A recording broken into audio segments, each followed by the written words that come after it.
اگر دو کسی نوکری کے امیدوار تھے، دونوں نے انٹرویو دیے،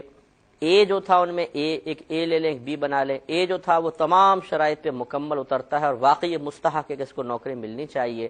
لیکن بی جو ہے وہ پورا نہیں اترتا، لیکن وہ کسی کی سفارش یا رشوت سے آنا چاہتا ہے۔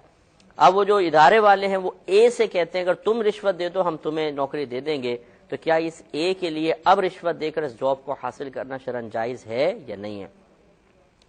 ایک دیکھیں اصول اگر آپ یاد رکھیں، اس سے بہت سارے مسئلے حل ہوں گے کہ اگر ایک شخص کسی چیز کا مستحق ہو اور وہ اس مستحق چیز کو جائز طریقے سے حاصل نہ کر سکتا ہو اور اس کے حصول کے لیے بظاہر ایک ناجائز ذریعہ اور طریقہ اختیار کرے، تو اس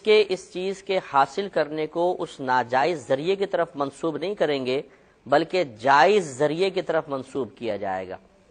مثال کے طور پر یوں سمجھ لیں، جسے نبی کریم صلی اللہ علیہ وسلم سے حضرت ہندہ رضی اللہ تعالی عنہ نے کویسچن کیا کہ میرے شوہر مجھے پورا نان نفقہ نہیں دیتے، تو کیا میں ان کی جیب سے چپکے سے نکال لیا کروں؟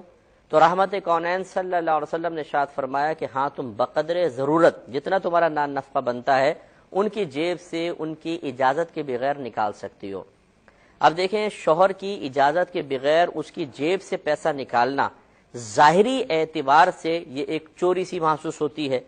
لیکن نبی کریم صلی اللہ علیہ وسلم نے خود یہ اصول بیان فرما دیا، اس کو سمجھا دیا کہ نان نفقہ تمہارا حق ہے، تم اس کی مستحق ہو۔ اگر یہ نان نفقہ تمہیں صحیح طریقے سے جائز طریقے سے شوہر کی رضامندی سے حاصل نہیں ہو رہا تو بظاہر تم یہ طریقہ اختیار کر سکتی ہو، اور تمہارے اس لینے کو اس طریقے کی طرف منسوب نہیں کریں گے کہ چوری سے لے لیا، بلکہ اس کو جائز کی طرف منسوب کریں گے کہ آپ نے اپنا نان نفقہ حاصل کر لیا۔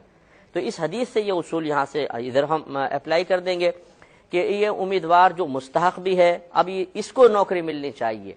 اس کا استحقاق ہے کہ یہ جاب اس کو ملے، یہ اس سیلری کا مستحق ہے، لیکن جب اس کو یہ اپنا جو جائز طریقے سے حاصل کیا جانے والا یہ معاملہ حاصل نہیں ہو پا رہا جائز طریقے سے،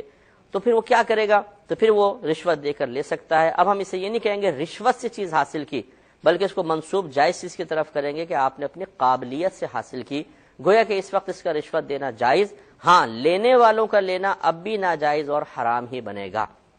اور اسی اصول پر تمام وہ چیزیں بھی ہیں۔ آپ اگر مثال کے طور پہ کسی ادارے میں جاتے ہیں، کوئی فائل وغیرہ پہ سائن کروانے ہیں اور آپ کو یقین ہے، اور جیسے عموماً ہمارے یہاں اداروں میں ہوتا ہے کہ تھوڑا بہت ٹیبل کے نیچے سے جب تک نہیں دے دیں گے اس پر سائن ہوگا ہی نہیں، اتنے آپ کو چکر لگوائیں گے کہ آپ مر جائیں گے لیکن آپ کی فائل آگے نہیں بڑھ پائے گی۔ اس میں اگر اس شخص اپنی